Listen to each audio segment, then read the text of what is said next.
કોઈએ ખૂબ સુંદર વાક્ય લખ્યું છે, નિયતથી ભગવાન પ્રસન્ન થાય છે અને દેખાવથી ઇન્સાન પ્રસન્ન થાય છે. હવે આપણા ઉપર નિર્ભર છે કે આપણે પસંદ કોને કરશું. નમસ્તે, હું ભરત પટેલ, તમારો મિત્ર. ફરીથી એક નાનકડી મસ્ત મજાની વાત લઈને આવ્યો છું. વાત છે, હું એકવાર રાત્રે દુકાનથી ઘરે આવી રહ્યો હતો. તે વચ્ચે શાકભાજી માર્કેટ આવે તે મેં કીધું લે મારે 1 કિલો એપલ લેવા છે તો લઈ લો. તે જોયું તો એક થેલો હતો, લારી હતી, એમાં અલગ જાતના ઘણા બધા ફ્રૂટ હતા. કેળા હતી, એપલ હતા, મોસંબી હતી, નારંગી હતી, નારિયેલ હતા, આવું બધું હતું, લાગેલ હતું. પણ વેચનાર કોઈ હતો નહીં. લારી એમને પડી હતી. મેં જોયું આજુબાજુ કે જો વેચનાર કોણ છે કે નહીં. તો જોયું તો એક બોર્ડ લખેલ હતું. બોર્ડમાં લખેલ હતું કે ભાઈ, મારી માતાજી બીમાર હોય છે, તમારે કોઈને પણ જે વસ્તુ લેવી હોય એ લઈ લેજો. આના ભાવ નીચે પ્રમાણે છે. બધાને જે ભાવ લખ્યા હતા અને લખેલું હતું કે જેટલો પણ સામાન જોઈએ એટલો આ ભાવથી તમે લઈ લેજો ને રૂપિયા આ થેલા નીચે રાખી દેજો તમે. એટલે હું તો દંગ રહી ગયો કે આ ઘોર કળિયુગ એમાં આ દુકાન ચાલતી હશે માણસ વગર.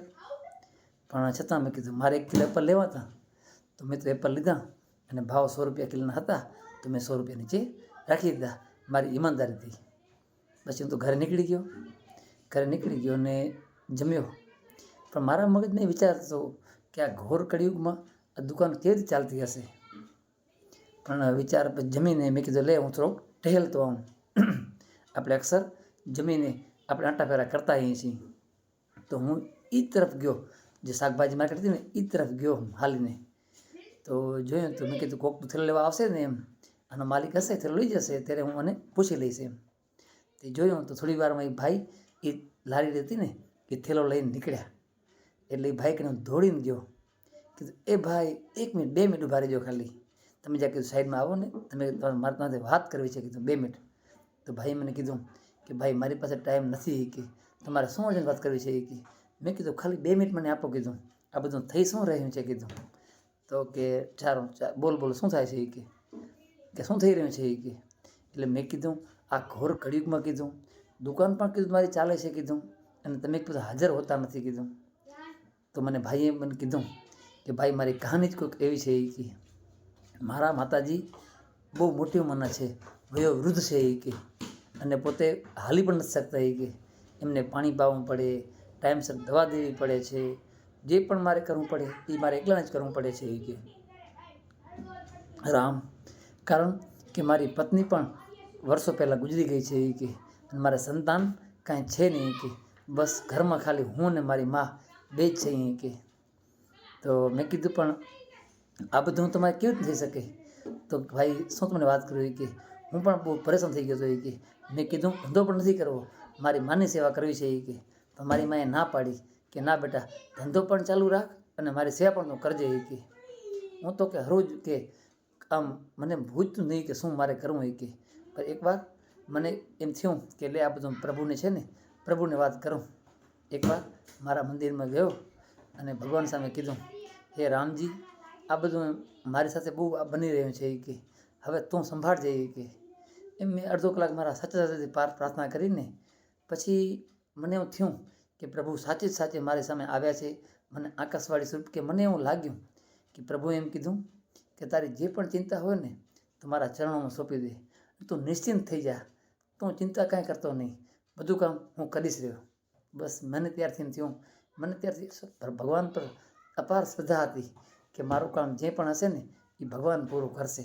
ત્યારથી બસ ગમે ત્યારે માતા પિતાની માની સેવા મારે કરવી હોય, પાણી પાવાનું હોય, દવા દેવાનું હોય, કંઈ પણ એમને કરાવવાનું પડ્યું હોય ને તો અહીંયા આવી જાઉં અને વારીને ફ્રી થાઉં લારી એમ હાલી જાઉં પરો. બસ આવી રીતના મારું કામ ચાલે છે રહ્યું કે. મેં મારી માને વાત કરી કે માં આવી રીતના હું કરું છું રહ્યું કે. મારી માએ એમ કીધું કે આવું હોતા હશે કે. ત્યારે મેં કીધું કે મેં પ્રભુ શ્રી રામ છે ને એમના બધું ચરણોમાં મારી બધી ઉપાધિ મેં આપી દીધી છે એ કે. હવે હું નિશ્ચિંત છું એ કે. માએ કીધું સારું, ભગવાન જે કામ કરે સારું જ કરે છે એ કે. બસ ત્યારથી કે હું નિશ્ચિંત છું એ કે. ત્યારથી મારો થેલો હોય છે. અને તમે માણસો નહીં એ કે એકવાર તો કે માણસ બધા ઘણા ઈમાનદારથી જ બધું લે છે એ કે. ઈમાનદારીથી જોખી લે છે અને પોતે રૂપિયા આપી દે છે કે મારે સાંજે છે ને રૂપિયા વધે જ છે કે ઓછા કરે થતા જ નથી કે એકવાર તો કે મેં જોયું ને મારા થેલામાં રૂપિયા સાથે એક હલવાનું પેકેટ હતો કે મેં મારી માને ખવડાવ્યું કે ચિઠ્ઠી અંદર ચિઠ્ઠી નીકળી કે અમારી દાદીમા માટે હું હલવો રાખી જાઉં છું કે એકવાર એક ડૉક્ટર સાહેબ કે એને બધી અલગ અલગ બીમારી લખી હતી અને દવા પણ લઈ આવ્યા હતા કે તમારી માતાજીને તમે આ આપજો કે મને ખરેખર કે મારી જ્યારથી મેં મારી બધી ચિંતા ભગવાનને સામે આપી છે ને ત્યારથી મારું બધું કામ ભગવાન કરે છે કે ત્યારથી હું ખૂબ ખુશ છું કે મને પણ એવું થયું મારા આંખમાં આંગળ આવી ગયા કે ખરેખર આ ઘોર કળિયુગમાં પણ ભગવાન ચમત્કાર કરે જ છે. વાત છે માત્ર શ્રદ્ધાની. આપણે કોઈ પણ આપણું હોય ને કામ એવું હોય અટકતું કામ હોય ને આપણે ભગવાનના ચરણમાં આપી દઈએ ને તો ભગવાન અવશ્ય પૂર્ણ કરે છે. બસ આપણે સાચા હૃદયથી પ્રાર્થના કરીએ ને નિષ્ઠાપૂર્વક કરીએ ને તો ભગવાન પણ સપોર્ટ આવે છે. કહેવાય છે ને કે જहीं વિધિ રાખે રામ તાहीं વિધિ રહીએ, જિંદગી કી ડોર સોંપ હાથ દીના નાથ કે. આ એક વાક્ય મને ગમ્યું ને કે બસ આપણા જીવનની છે ને ડોર હોય ને પ્રભુને સોંપી દઈએ કે બસ પ્રભુ તું મને કરાવજે. કારણ કે ભગવાન છે ને ઉપાધિ આપે છે ને સામેનું સમાધાન અવશ્ય આપે છે. સમાધાન આપે છે અને પોતે પોતાનું કરાવી નાખે છે. માટે હંમેશા ક્યારેક ગમે તે વિકટ પરિસ્થિતિ આવે ને તો ગભરાવું નહીં. બસ પ્રભુને યાદ કરવા અને સાચા હૃદયથી પ્રભુના બાળક થઈ જવાનું. કારણ કે સાચા હૃદયથી આપણે જે પણ પુકાર કરશું ને ભગવાન અવશ્ય સાંભળે છે અને આપણા જીવનની ડોર છે ને એના હાથમાં સોંપી દેવાની આપણે. તો આપણે હંમેશા ગમે એટલું દુઃખ હશે ને પણ દુઃખ સામે લડવાની આપણામાં તાકાત ભગવાન આપે છે. ક્યારે પણ કોઈ પણ વસ્તુ હોય ને આપણે ગમે એવું દુઃખ હોય દર્દ હોય ને તો ભગવાનને આપી દઈએ ને તો ભગવાન આપણી રક્ષા જરૂર કરે છે અને આપણામાં એવી સમજવાની બુદ્ધિ પણ આપતા હોય છે. માટે બસ આપણા જીવનની ડોર છે ને એ પ્રભુને આપી દઈએ, એ રામજીને આપી દઈએ, એ કૃષ્ણ પરમેશ્વરને આપી દઈએ તો ઓટોમેટિક આપણું કામ એ કરશે. બસ આ વાત ગમતી હોય તો શેર જરૂર કરજો. અને હંમેશા એક વાત કહું છું કે કામ એવું કરીએ કે પ્રભુ કરે યાદ. જય શ્રી કૃષ્ણ. હર હર મહાદેવ.